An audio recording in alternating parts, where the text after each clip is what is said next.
देखो टोडामल जी का एक एक शब्द कीमती है, मैं एक एक शब्द की व्याख्या करता हूँ। उनने देखो क्या शब्द ये नहीं कह दिया कि सुगुरु के उपदेश को कहने वाला, ये कह देते नहीं, साथ में क्या डाला, क्या डाला, उचित श्रद्धानी, कि भाई सुनाने वाला तो कोई भी हो सकता है। शास्त्र पढ़ के एक बार बताओ, आप लोगों में से पढ़ सकते हो कि नहीं? और आप लोग क्या कोई भी पढ़ सकता है कि नहीं? पढ़ने में क्या है, कोई बड़ी बात है क्या? और अर्थ भी बता सकता है, और बोलो, वो भी कोई बड़ी बात नहीं है। इससे वक्ता मान ले कि नहीं, उसे श्रद्धानी होना चाहिए। और वर्तमान में क्या चलता है, अपने श्रद्धान का कोई भरोसा नहीं है, अपनी पढ़ाई लिखाई करी और आगे पढ़ाने लगाने लग गए। खुद को खुद का भरोसा नहीं कि मुझे खुद भी इसकी श्रद्धा है कि नहीं। क्रमबद्ध पर्याय कौन नहीं पढ़ा सकता, बोलो? क्रमबद्ध पर्याय सारे मोक्ष पढ़ा सकते हैं कि नहीं पढ़ा सकते? और क्रमबद्ध पर्याय की श्रद्धा कितनों को है? फिर तो पढ़ाना बहुत सरल है भैया, पढ़ाने में है क्या? नहीं समझ में आती है बात कि नहीं आती? वक्ता बनना कोई कठिन काम है क्या? अरे तुम रोज आके बैठने लगो, रोज सुनने लगो, रोज रजिस्टर विस्टर ले लो, है घर में भी 2-4 रोज सुनने लगो, 2-4 साल में वक्ता बन जाओगे। कोई वक्ता बनने के लिए कोई आफत का काम है?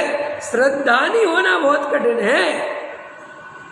इसलिए टोडामल जी साहब कह रहे हैं कि श्रद्धानी बनो, श्रद्धानी बनो, श्रद्धानी।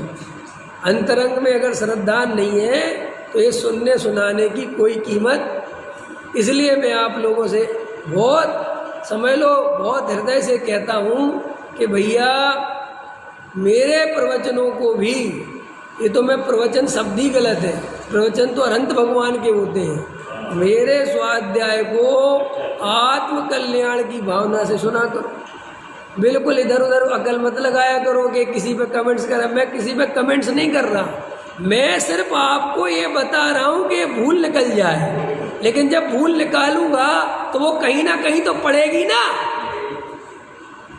बिना पढ़े तो। जैसे टोडामल जी कहते हैं मैं तो शराब की निंदा करता हूँ, किसकी?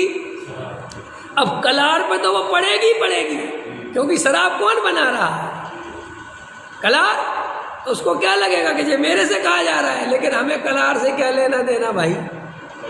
ऐसे ही मेरी दृष्टि में मुझे किसी से कुछ लेना देना नहीं है, लेकिन उस समाज में जहाँ एक हो रहा है, जब हम उसकी त्रुटियाँ, उसकी कमियाँ बताएंगे तो वो किसी ना किसी पे तो घटित हुए बिना नहीं।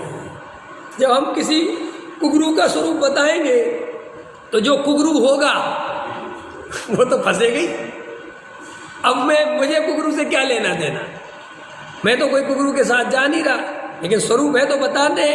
ऐसे ही मैं आपसे कहता हूँ, मैं ये जो बातें कह रहा हूँ, मुझे किसी से राग द्वेष बिल्कुल नहीं है। क्यों नहीं है? क्योंकि मेरा किसी संस्था से, किसी पद से कोई लेना देना ही नहीं है, और ना मैं कहीं जुड़ा हूँ, ना मेरा कोई मतलब है अंतर। इसलिए मुझे किसी से राग द्वेष भी नहीं है।